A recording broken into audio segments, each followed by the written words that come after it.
Welcome and good evening, Elms students. My name is Teresa Winters and I'm the Dean of Students in Student Affairs. I hope you're all having a very positive semester. We're really excited that you joined us on this beautiful spring evening. We have much to share with you. So at this time, it's my pleasure to introduce to you Dr. Bonnie Candia Bailey, who's our Vice President of Student Affairs and Chief Diversity Officer, who will get us started. Thank you. Thank you. Good afternoon or good evening, everyone, and welcome to our focus group. We are so glad that you are able to join us today. We hope to answer any questions that you may have and just provide you with information and updates about what we have prepared for the upcoming academic year. I want to take this time now to introduce who I consider one of our phenomenal and fearless leaders. Dr. Dumais became the president of Elms, the 11th president of Elms College on July 1st, 2017. He has served in higher education and finance administration at senior and executive level positions for 19 years. Again, I want to introduce to you our president, Dr. Harry Dumais. Thank you, Bonnie, and good evening, everyone. Thank you for making some time to attend our chat and our conversation this afternoon. Thank you for the Student Affairs Office, the President's Office, everybody who had a hand in coordinating this event, and thank you to the Cabinet for being here for support and for helping to answer questions. Now, the last time we had a session with students in the spring was very helpful for us. We came out with quite a few recommendations that you guys made, and as a result, we made some improvement in technology in the classroom, some improvement in customer service and those types of things. So I'm hoping that today's conversation, dialogue, questions, and answers will be as fruitful. I want to share with you some updates on things that I think are on your mind. We've received some questions from some students, and so I'm going to try to answer some of these questions now, and then afterwards, if I don't answer all of them, look forward to the question and answer period. So I'll talk a little bit about some Elms safe updates, and as we're planning for the fall, what we're thinking about looking at the fall. Also, I know there are lots of questions about commencement. So some updates on commencement 2021. And then finally, some quick updates on Elms College finances. So first, Elms Safe update.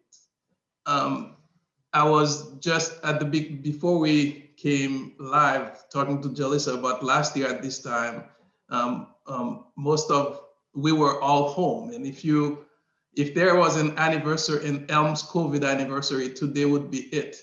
A year ago today exactly, I sent a message to the community saying that teaching and learning would be shifting to online.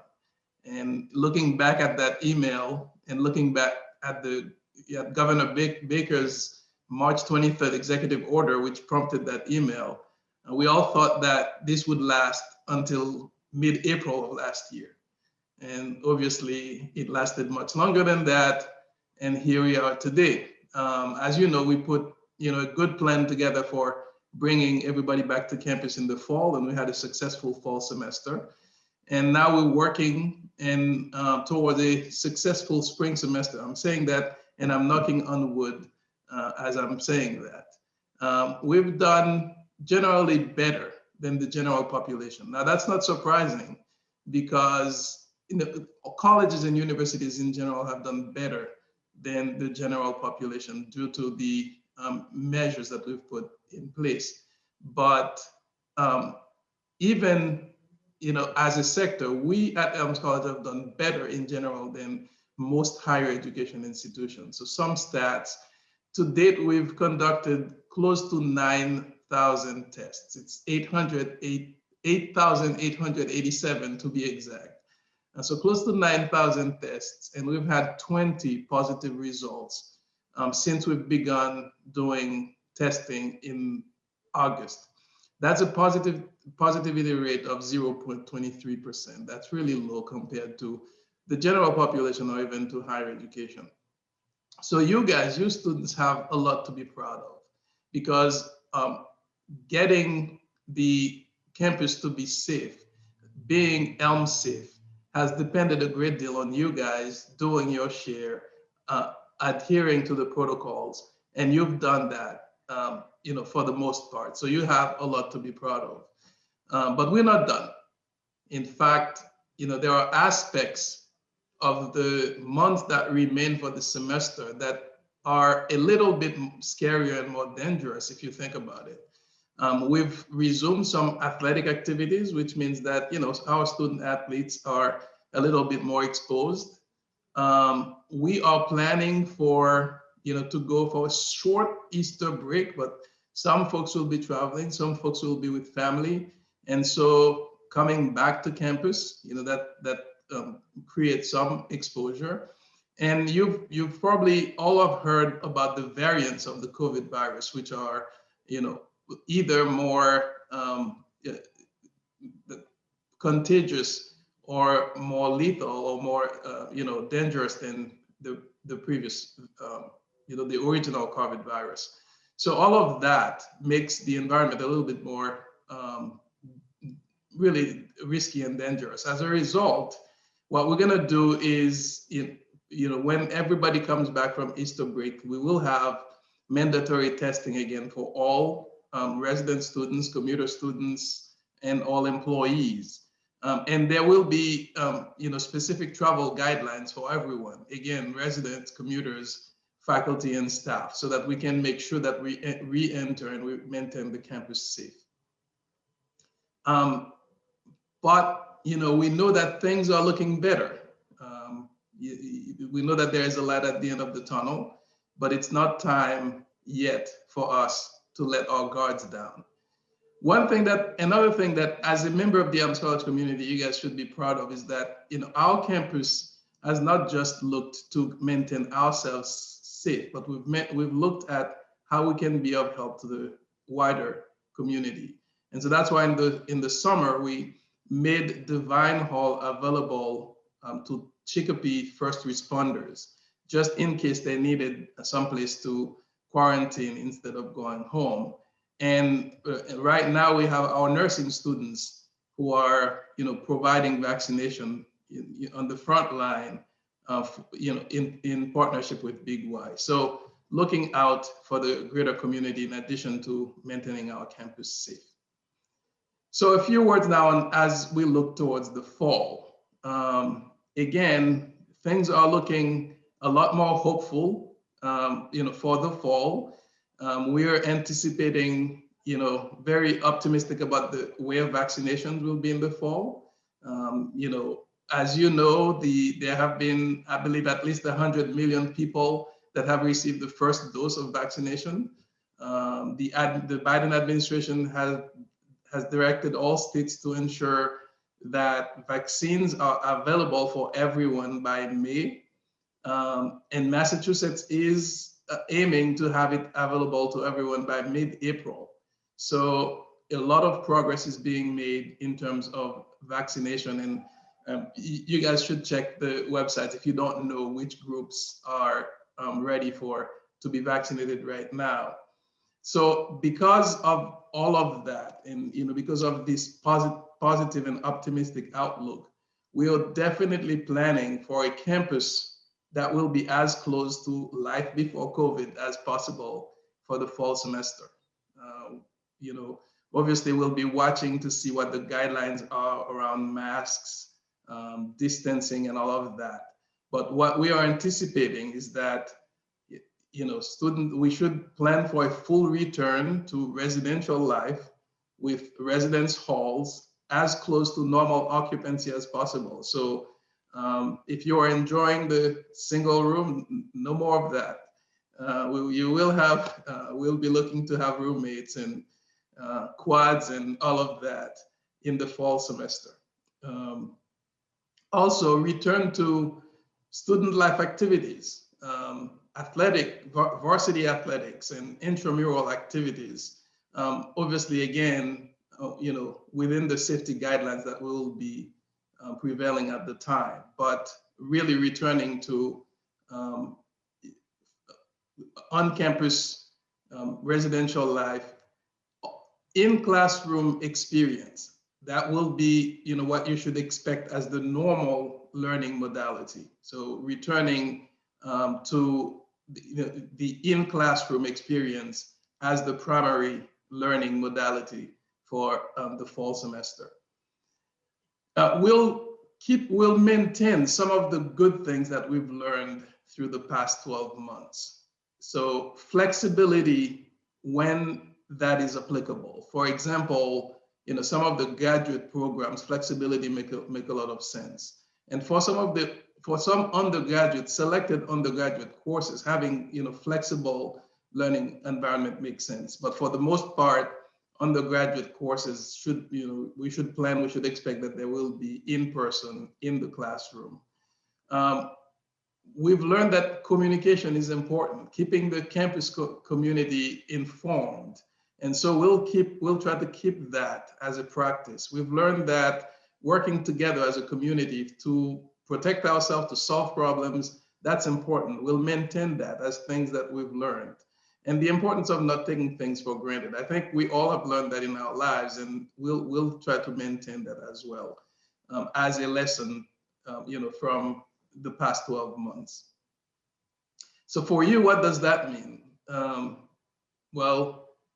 For starters, registration for the fall is next week. So you guys should plan for in-person classes, for on-campus living if you are resident students, but certainly for full on-campus activities for the fall semester. So that's the takeaway as you think towards and you plan towards the fall. A return to life as close to pre-COVID as possible, anticipating that there will be a large segment of the population vaccinated. We will continue to abide by safety measures in place at the time, but planning for the full, vibrant, supportive learning environment that is Elms College. So a few words about 2021 commencement. I know that that's very much on many of your minds, and some of you guys want definite answers yesterday. I understand that because some of you may have people traveling and you need to make plans. But just to give you some context, this past Friday, the Commonwealth of Massachusetts issued the first guidelines that there have been for the entire state around commencement. So we are, as a college administration, still digesting some of these guidelines, and there are some decisions that we have yet to make. But let me share with you some of the highlights of the guidelines that are coming from the Commonwealth around commencement, and bring that afterwards. I'll bring that closer to Elms College. Per the Commonwealth guidelines, commencement held in indoors facilities must follow capacity limits established for those venues. So for example, if the commencement inside Mass Mutual would have to follow capacity limits for Mass Mutual, I believe per the latest Commonwealth guideline was about 500 people. That may change. By contrast, commencement held outdoors are not subject to facilities capacity limits, but they must adhere to social distancing requirements. So that's one thing that is helping to shape our decision on what we're going to do. The Commonwealth is suggesting a limit on the number of guests per graduate. I can tell you that some other colleges are have shared some of the elements of their planning, and some of them are planning to have no guests, just students only commencement. That's not where we will allow students to have guests, but how many, we'll make that decision and we'll let you know soon. The Commonwealth is recommending that ceremonies be abbreviated, that they can be kept short, so that to limit the time that people are exposed to one another. Requiring registration, ticketing, and COVID screening for all participants. That means graduates, guests, faculty, staff, and others. And there are guidelines around social distancing, hygiene protocol, cleaning and disinfecting and all of that. So what does that mean for you if you are, and for us? You know, if in our planning, clearly an outdoor commencement provides the maximum flexibility in terms of the number of people that we can have present. And so that's where we're focusing our primary planning. This would be for an in-person commencement outdoor on our beautiful campus, taking advantage of our beautiful campus. So that's primarily how we're orienting our planning. There will be a limit on the number of guests, but as I said, we will let you know soon what that will be. We'll be asking everyone to do some COVID screening. So that means, you know, guests will have to pre-register. You can't decide at the last minute that you're gonna go to Jalissa's graduation or somebody else's graduation. You have to pre-register and plan ahead and let us know so that we can do some pre-COVID screening. And on commencement day, you know, we are planning to do some, in addition to commencement day, there are some commencement week activities that are being planned as well, and those will be shared with the class of 2021 fairly soon. So I think what's really, really important is that we will celebrate the accomplishments of the class of 2021 with the, you know, the pomp and circumstances, the festivities that should accompany, you know, the accomplishments of the class of 2021. And that's what I would like, you know, the class of 2021 to keep in mind. In a year in which we've had to make a lot of sacrifices, I think we should focus on that celebratory aspect of what commencement will be, as opposed to some of the limits that might be and the restrictions that might be, you know, imposed so that we can do this safely. So that's my recommendation and takeaway for the class of 2021. So more to come on that. We're planning for an in-person commencement. Finally, a few words on our finances, because there are questions about tuition, question about the college's fiscal health, particularly in light of what's happening at Becker College. So there was a question on tuition, and I think that's a question that I've heard for as long as I've worked in higher education. The question is, why is my tuition going up every year? And the short answer is that tuition increases because the price of everything else increases as well. You know, it doesn't matter whether it is a family budget or a complex organization budget. There are two sides to every budget. There's revenue and there are expenses. And expenses increase every year. The price of you know, utilities, keeping the campus clean, keeping the campus maintained. Because the price of everything increased, we would like, you know, to give faculty and staff some salary increase when possible. All of that make our expenses increase, which means that the other side need to increase as well, which is revenue. So that's why the tuition increase happens. But we try as a college, knowing how hard this is on families, to maintain that as low as possible. And we do that, you know, by certainly maintaining a very lean campus. This is not an extravagant campus by any stretch of the imagination. And in some instances, faculty and staff sacrifice, as they did this year, so that we can maintain expenses very low. And also we try to raise as much money as we can from donors and philanthropists so that we can have other sources of revenue. So that's why your tuition increases. I can't promise it won't increase, but what I can promise is that we're gonna continue to try to make the increase as low and as small as possible. The other question is how we're doing financially.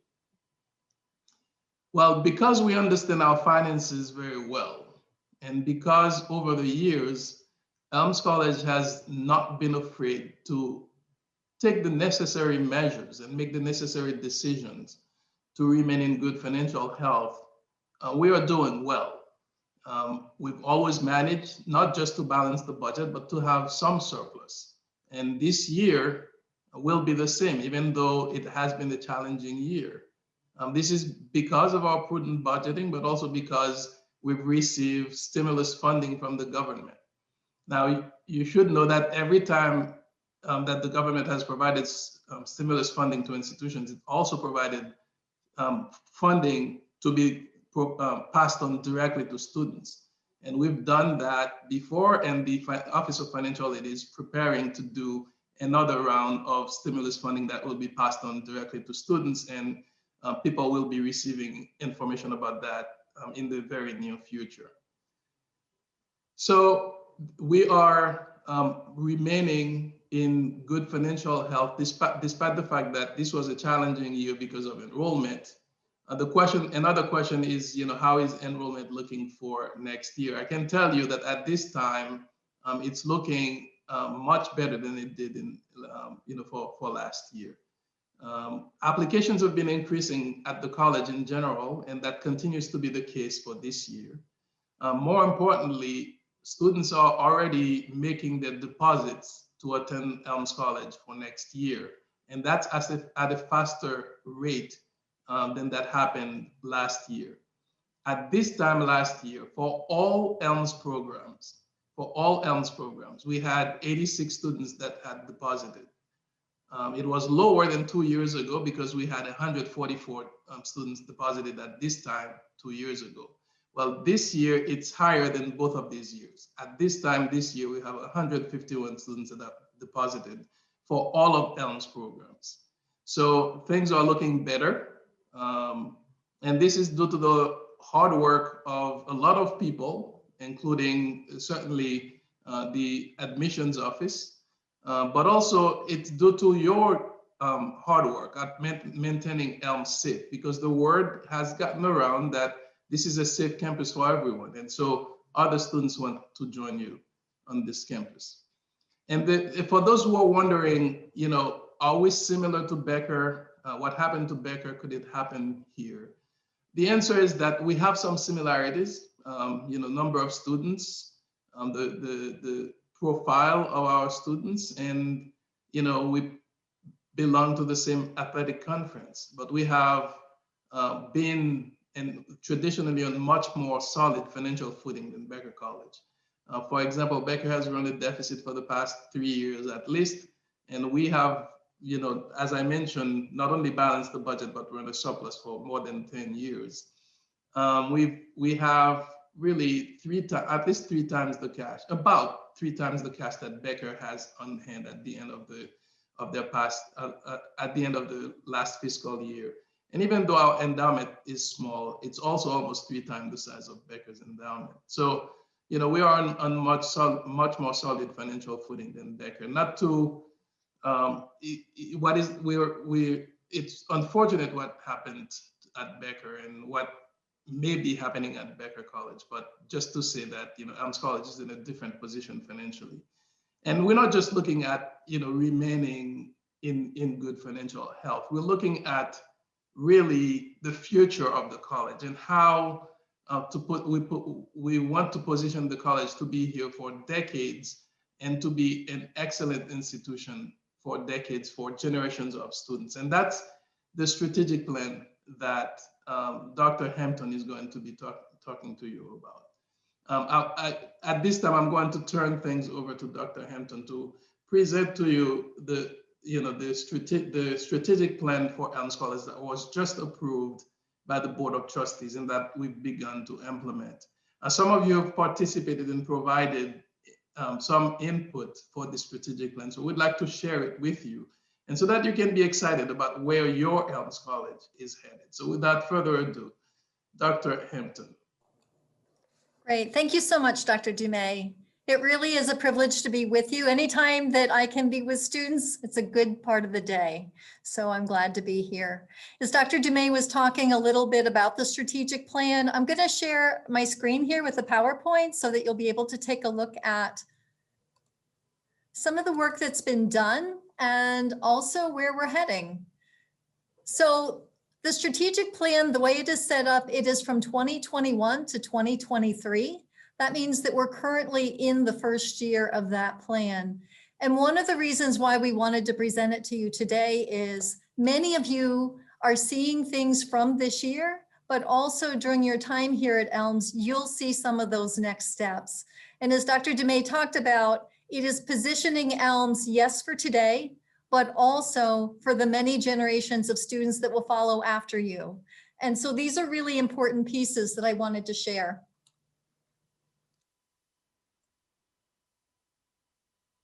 So just a little bit about the process. I'm going to go super quickly. And that is, we had almost a year of a process of listening sessions where people shared their hopes and dreams for Elms. There were surveys from all constituencies, including students. We had 5 subcommittees that were formed. And in those 5 subcommittees, 10 of your peers, current students, were represented as well. And I just want to thank those in particular who stepped forward to do that. It was quite a time commitment. Campus forums were held that, shared out updates of where the committees were in their planning. And then the committees wrote out their concept papers and what would be those action plans that would be put into place. And finally, all of that was presented in October, on October 16th to the Board of Trustees.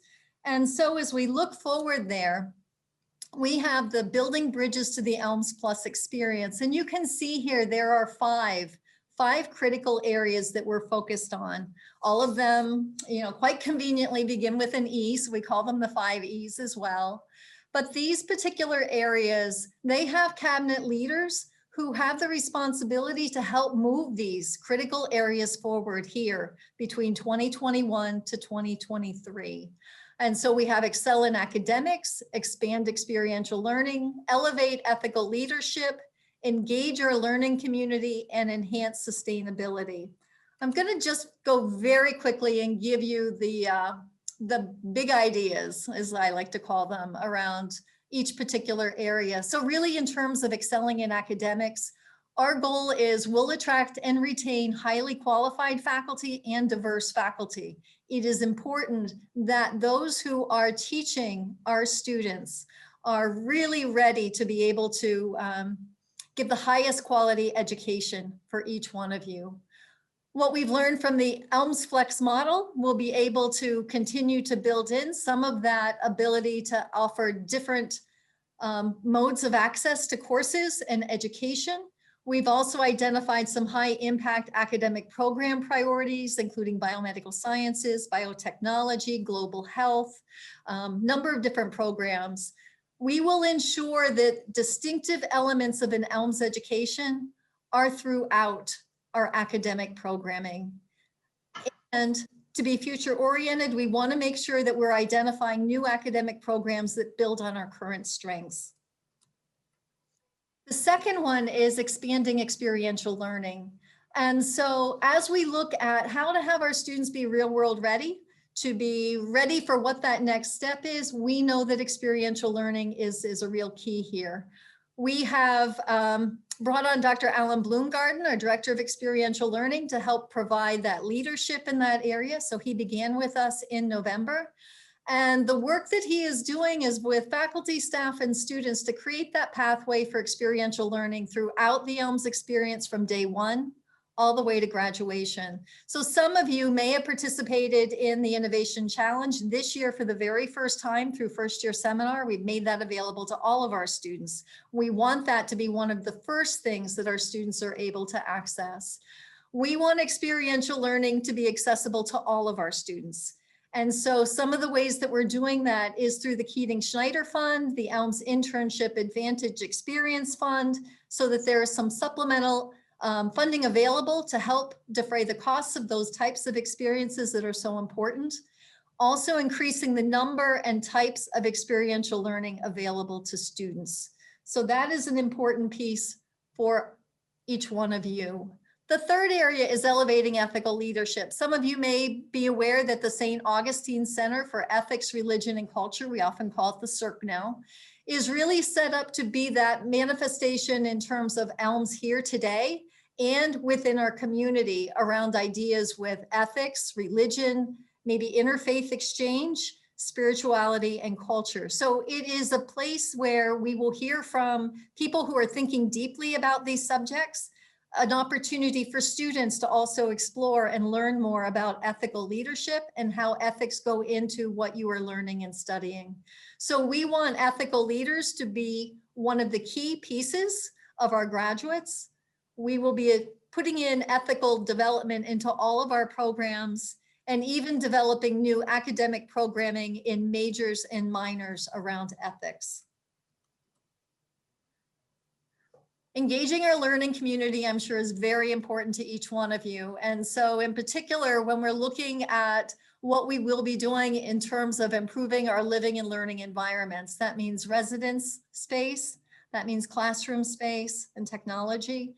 And it also means flexible affinity spaces as well for students. Our goal is to build a diverse, equitable, and inclusive campus. And that means for our students, our faculty, and our staff. We want to empower each one of you through leadership roles to be able to affect changes, both here on our campus, in local communities, and then also thinking more broadly in terms of the world. We want to carry on the legacy of the Sisters of St. Joseph through spirituality and service, and put in programming and opportunities for our students to be able to do that. The final piece, enhancing enrollment and sustainability, is really taking a look at how we position ourselves so that Elms is here for the long term, not just for you, but for the generations in the future. And so increasing that undergraduate enrollment and thinking about how to strategically look at what are particular areas that Elms should be looking at to increase the number of students who have access to an Elms education.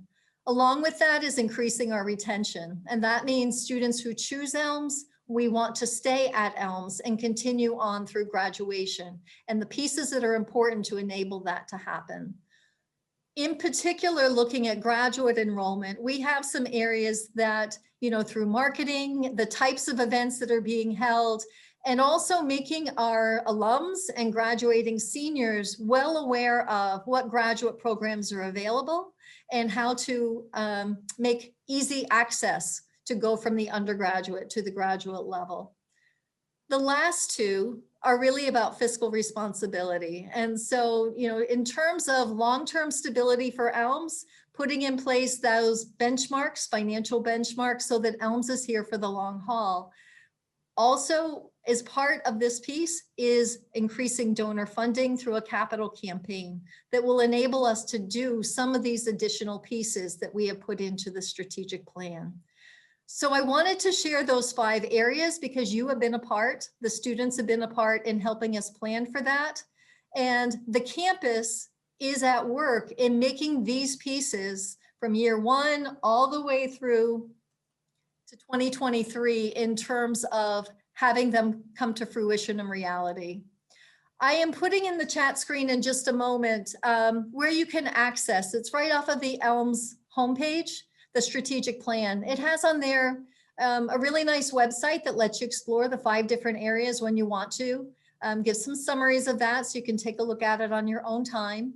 In addition, it does have a link and you can download all 133 pages if you are really looking for something else to read. But I wanted you today, and Dr. Dumais wanted you today, to have a really clear picture about the things that are happening this year. Yes, during a time of COVID that obviously has impacted where we're going, but the goals are clear in terms of where Elms is moving forward. So I appreciate, thank you so much for listening today. I look forward to, if you have questions, you can always reach out to me either by email or later on in our session today. Thank you.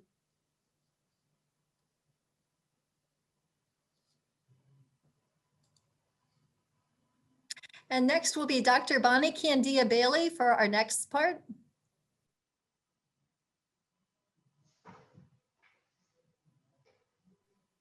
Okay, and good evening to our students. Again, I want to take the opportunity to provide you with some updates that are going on in student affairs. The team is really doing an outstanding job, and I want to take this time to just highlight some things that are going on. And I'll first talk about athletics and the fall semester for athletics.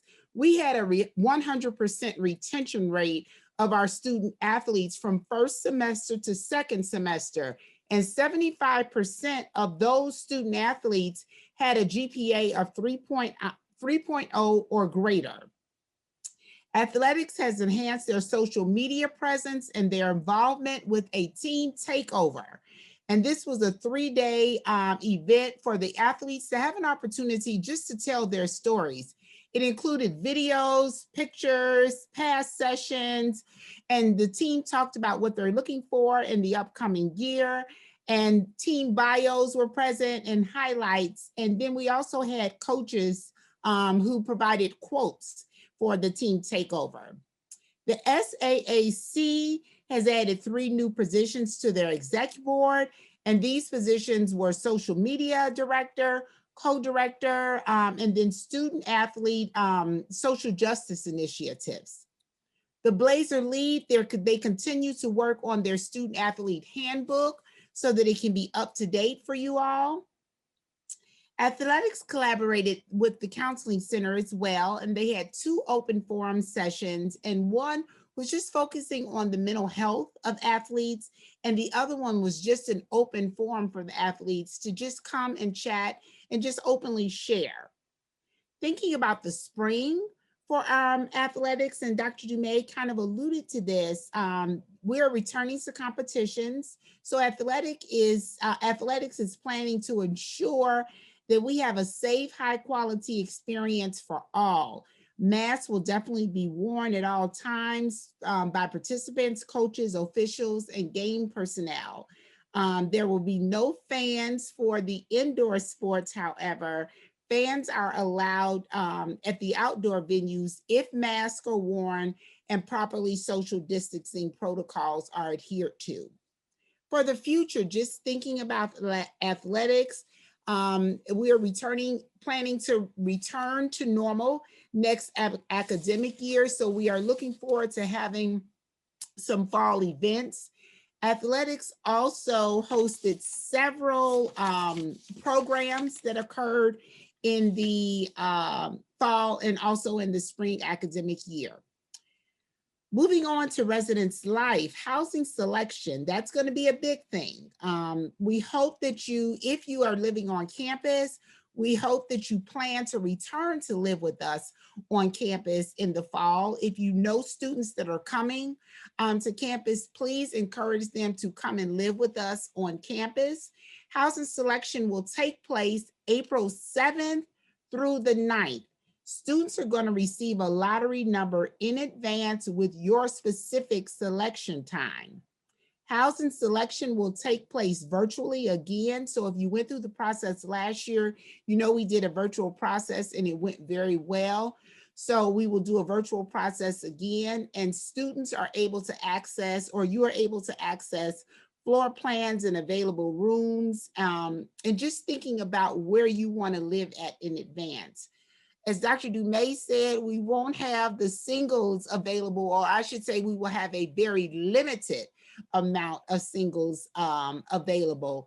We will do double occupancy in Rose Williams, O'Leary, Divine, and the Gaylord is, we're only housing master's and post-bac students in the Gaylord. We will have some themed programming and living learning communities. We are in the process of discussing that now, so more information to come.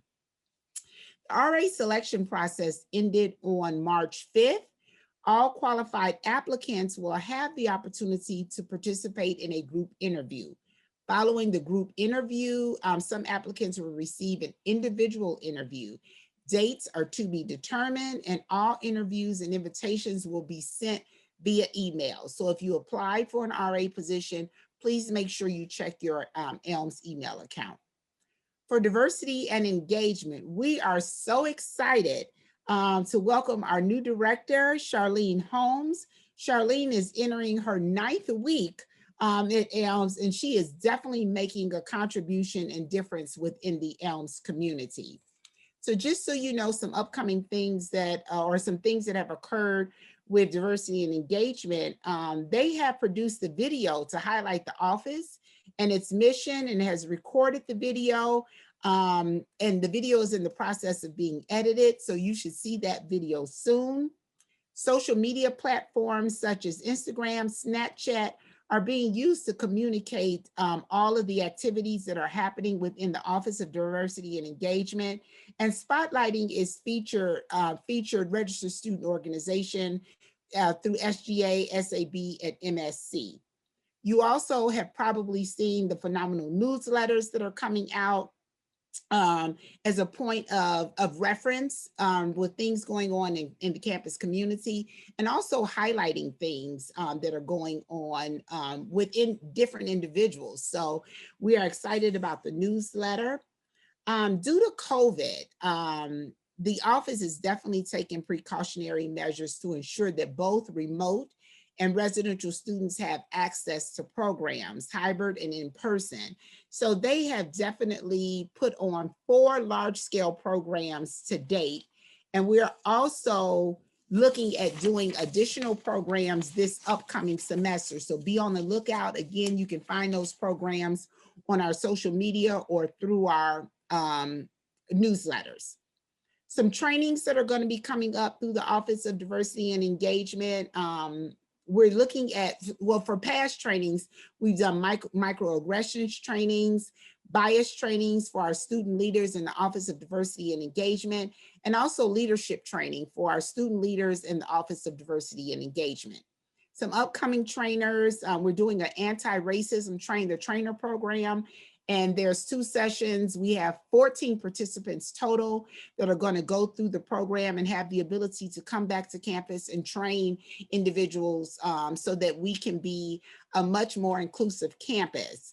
We're also having a microaggression workshop that's going to be coming up for students, and this will be created for all student leaders.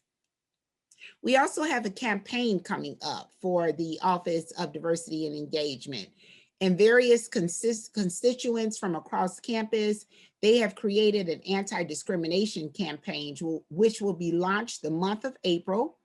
And each week in April, there will be a feature program to discuss the engagement, and anti-discrimination so that we can be more well-informed as a community. I also want to follow up. We had a student focus group meeting in November, and I want to follow up on some things that the students provided us, that you all provided us with, and some things that have been done to date.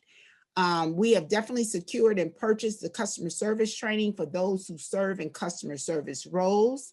We ordered the lapel pins for the mics to fix any audio issues. The Faculty Technology Professional Development Day took place on January 21st, and they had 47 participants to include instructional designer, faculty panel, and the opportunity to use the new equipment. And 25 additional OWL cameras have been installed in the classroom. It has been reported that the audio is great, and the students in the classroom and those remote are able to successfully communicate with each other. So these are some updates that I wanted to provide for you all. Again, when we come to the question and answer, if you all have any questions, please don't hesitate to ask or shoot me an email, drop by the office, and I'll be happy to assist.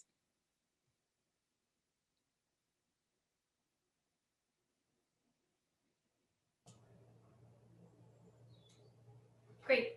Thank you, Bonnie. Jalissa, we can move to the question and answer now. Okay, great. Oh, and I'm going to introduce Jalissa. Jalissa is definitely one of our phenomenal student leaders. Jalissa is a junior nursing major, and she's also the president of SGA, and she also serves in an RA role. So I present to you, Jalissa, and thank you. All right. So the first student question for you, Dr. Dumais, is how are you guys working to improve diversity on campus? Thank you, Jalissa, and thank you for the student who asked that question, the students who asked that question. That's a very, very good, very important question. I'll start providing some answer. I'll ask Dr. Kenya Bailey to add anything, but you've heard a lot of the activities that the Office of Diversity and Engagement is already doing on campus. But let me talk about this from sort of a higher level perspective. It's important for Elms College to live up to our ideal of being a campus that provides a great education to a diverse group of students. That's part of our mission statement. It is a very good thing that we have that statement, as part of the mission of the college. But it is also important for us to live up to it. And living up to it means that, certainly that we have a diverse and inclusive student body. Generally, as far as small institutions go, we have a fairly diverse student body, about 33% and growing of the student body is, students of color from an ethnic perspective, but there are all kinds of other ways to measure diversity that you can't measure statistically, but we have certainly represented, various representations within our student body. Now, it's also important for the faculty and staff to look like the students that whom we are teaching. It is also important for us to have a number of practices among ourselves that create an inclusive and an atmosphere in which everybody feels valued and embraced. And so those are the types of things where we still have some work to do. We have, as Dr. Hampton just laid out for you in our strategic plan, some goals related to a diverse and inclusive campus, as we think of, one of the key strategic initiatives is having an engaged learning community. So engaging our learning community. And one of the sub goals under that is to create a diverse and inclusive campus community. And there are a number of sub goals related to that, related to our hiring practices, making an effort, a very active effort to look to have diversity of representation in all, among the faculty, among the staff, so that we can have a faculty and staff that look like the students whom we're teaching. Also having a number of, looking at our policies and procedures and practices and the things that we do on a day-to-day basis to make sure that we have an engaged and inclusive atmosphere on campus. You can't do these things. Of course, we have the plans, all right? So it's important to have them in the strategic plan, but you can't do them if you don't have a structure to make it happen. And so that's why it was important for Elms College, even though we are a small college, to have a chief diversity officer. That's a very, a very important, a key decision that we made as a small college to make that a cabinet priority, a cabinet position, to have somebody at the cabinet level who's looking over the campus and thinking, how do we make sure that we have an inclusive community, to work with faculty on thinking about having a curricula which includes inclusive learning opportunities for all students. And then that trickles down into programming and activities. And those are the things that Dr. Kenya Bailey just talked to you about from the Office of Diversity and Engagement. But I'll turn it over to our Chief Diversity Officer to add anything that I missed. Sure. Thank you, Dr. Duve. You did a great summary. I just want to add so that the students are aware. We really are intentional about looking at retention and recruiting and retention of our faculty and staff of color. Dr. Dume mentioned, students, you all want to see individuals in the classroom that look like you. We had a session with that was open. It was an open session where we talked about ways to recruit more diverse faculty and staff. We also had a meeting to discuss retention. And from that, we have created one thus far, United Voices Affinity Group, and we have 2 more affinity groups that we will be rolling out for faculty and staff. So looking at better ways that we can be in community with one another and that we can support one another and just be more inclusive. So that is something that we are examining in terms of just making sure that we get more faculty and staff in of color. And just thinking about the Office of Diversity and Engagement, I definitely want to just highlight some things as we look forward to the fall semester for 2021. The office definitely wants to rebrand, and that's something that we've talked about, where they're looking at resources and access to make sure it's clear and transparent for you all as students so that you can find information readily and it can be available. We would really want to make sure that the website that we're looking at our website and just looking at the Elms tradition and creating, traditions for students and making it just more of an inclusive community. Programs, we definitely want to look at the Elms experience and do more faculty collaborations as well. With the guest speakers, we want to generate more awareness about student-led issues and have more forums and opportunities for students to talk. And just creating community, I mentioned that earlier, that's a big thing for me, is creating community, just creating spaces for students to hang out and just talk, have some programs in, and that's something that we're working on with business and administration to identify a space. So we have not forgot about that, because I remember when we had our meeting last year, that's something that we talked about. So that is something that we are still exploring and hope to have more information as we enter into the fall semester for that space. So great question, thank you. Thank you so much. All right, so our second question is a residence life question. So we have, do you have any new plans for living learning communities? So Dr. Candy Bennett, do you want to take that question? Sure. As I had mentioned a little bit earlier, we are in the process of having that conversation. We have a meeting with Academic Affairs on Thursday to discuss the living learning community that's currently present in the Gaylord. For us as a community, I want to make sure that we are definitely we have true living learning communities on campus, and they are communities where students can engage, learn, take classes together. So we have a meeting this upcoming week to discuss this further. So more information to come, but we definitely intend to have a living learning component tied to residence life. And if you specifically, I don't know who asked the question, but if you specifically want to come and talk to myself or Dean Winters about the living learning community after Thursday, I'll be more than happy to provide an update in what's to come. Great, thank you. All right, so the next question we have is there any plan to rethink the financial aid process? I don't know if the person who asked the question, or if anyone wants to provide a little bit more clarification as to what that is, but I'm going to ask John Scully, VP of Enrollment Management, to start freelancing on that question, and then if we're not answering the question, if the person wants to chime in and provide clarifications, you can. But John, you're on. Thanks, Dr. Dumais. In general, no, we're not thinking about redoing the financial aid process. We realize that the cost of college education is a lot for any family to take on, regardless of their income level. And I think that we do everything we possibly can at Elms College to try to make it affordable.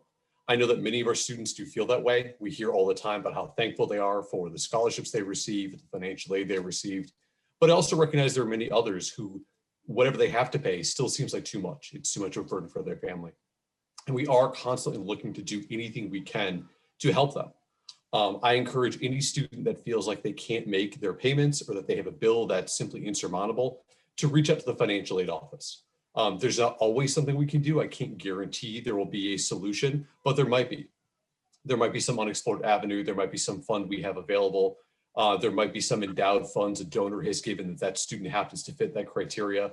So I encourage any student who might be struggling with, a balance to reach out to financial aid and really talk through that process with them. I think the process we have in place now is as fair as it can be, and we do award as much as we possibly can. Many students receive a significant discount starting in their freshman year, and we plan to continue to do that as long as we can. And we continue to reach out to donors looking for other ways to help our students fund their educations. Great, thank you. Yeah, no one put in the So- chat box anything else, so I think we'll move on to the next question. So I have, do you have any plans to expand programs like major and minors wise? Like any new majors, any new minors coming up?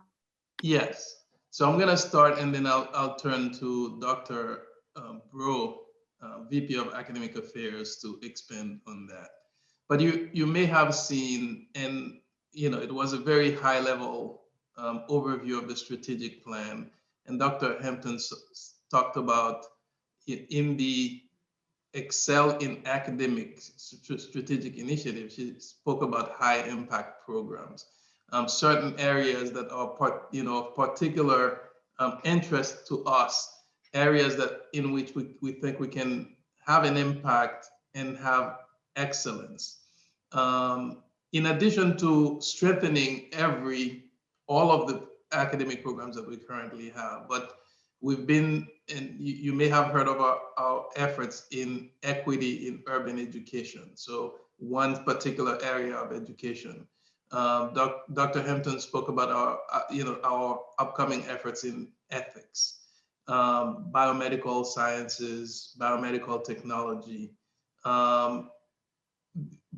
Those are the areas, and Dr. Brew may think of others that I'm not thinking of, but also, those are some of the things that we're thinking of right now. The rest will come from the faculty and from the academic units. But Dr. Brew, there may be other conversations that I'm not thinking of right now. Thank you very much, Dr. DeMay. No, that's a great overview. I'll just add a couple of very quick points. I mean, I think your comments should be telling students there are a lot of areas where we're looking at program growth. We continue to look at our areas of strength. We get feedback from students, current students. We look at the market to see what are the needs of the market for students who may be looking at Elms College and looking for particular programs. And certainly in the centers you mentioned, Dr. DeMay, those are a couple of the areas. And as Dr. Hampton mentioned, we have a number of high impact programs that we're just keeping a little bit closer eye on than maybe programs overall. But as Dr. DeMay said, we make sure we keep an eye on all of our programs. Royal we here, so that's administration and faculty and staff. And we certainly always appreciate feedback from students. The only additional programs I want to mention, and these are in a couple of the high impact areas that are in the strategic plan, but these are programs that are just about done working their way through the approval process. So they'll be available to current students and future students, we hope this coming academic year. In biology, we will have a new Bachelor of Science and Masters of Science in Biotechnology. We brought in a brand new full-time faculty member, Dr. Sudad Saman, who's helping Dr. Williams and Dr. Tice and others in the division to build out the biomedical sciences program, and as well as build out our new biotechnology programs coming soon. We also have a new Bachelor of Arts in Life Sciences that will be coming out of the biology and the natural sciences division as well. It's a more broad look at sciences combining both biology and chemistry for students who are interested in that, especially students who are interested in going off for professional school. Dr. DeMay mentioned ethics. We're finishing up the approvals for a new master's in bioethics and medical humanities.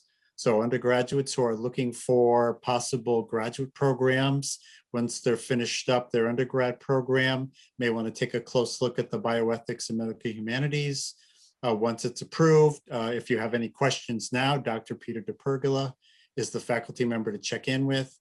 We also have a new minor in ethical leadership that's working through the faculty this spring that will launch, if all goes well, in the fall. So this is a ethical leadership program, a little bit broader than our current minor in bioethics and medical humanities for any student, accountants, teachers, nurses, etc., who are interested in having some coursework that will help them become an ethical leader, both here on campus and also certainly once you've graduated. Last example is a post-baccalaureate pre-speech pathology program. So this is very similar to a post-bac program. If you want to go off to med school, let's say you're finishing up your undergraduate and you decide you're interested in the master's in SLP. You want to be a speech language pathologist in a school or in another healthcare facility in the future. This program offers the courses online, Elms Flex, that will allow you to prepare to apply to master's in SLP programs. There's a number in Massachusetts, extremely competitive. Our undergraduate CSD program is very competitive, but if you're interested, you're a junior or a senior, but you're starting to think about maybe SLP, I would check in with Dr. Brittany Carlson in the Communication Sciences and Disorders department, and she can certainly answer all of your questions. And if I've piqued your interest in any of the programs I've mentioned now, please let me know. Send me an email or contact Jaleesa and ask her to get in contact with me. I look forward, if you do have questions, to trying to answer them. Thank you very much. Thanks, Dr. DeMay. Thank you. Okay, so we have time for one more question. So athletics just posted that fans are no longer allowed at athletic events. Is this just for parents and non-students, or does this go for the students at Elms as well? I am following up on that. So if the student who asked the question, I have already sent a message out about that. If you would please contact me tomorrow or sometime this week so that I can give you an answer to that. I want to make sure that I address your question, but I am following up on that now just to get clarity. Okay, great. Thank you. Thank you. I have a quick one. When will seniors be receiving their caps and gowns? So I can go ahead and answer that one, Jalissa. So if you've already ordered your cap and gown, the bookstore should have those available for you about mid-April, and they will send out a communication to the graduates. And if you have not ordered it yet, please go ahead and do so. And she'll post that order for you and then let you know when it's in. Great, thank you so much. Thank you, Jalissa. I'm sorry, Dr. DeMay. I just wanted to thank Jalissa for relaying. Yeah, and I ditto you, Dr. DeMay, in terms of saying thank you so much, Jalissa, for taking the lead on doing our question and answer, and continue to be a phenomenal student leader and set the path for others. Thank you. That's great. Well, thank you so much, Dr. DeMay, for being here, for all the cabinet members and administrators. Special thanks to Liz Newland and Bevan Peters, who always make these events go so well. So thank you so much for all of that. Thank you, students, for being here. We hope you have a wonderful evening. Enjoy the spring weather. And just one last item, if you wanted to know, the winners in the raffle will be announced tomorrow. And if you are a winner, you will receive an email. So thank you for participating. Good luck with the raffle and have a wonderful evening and a great rest of the semester. Thank you. Thank you, Teresa. Bye-bye.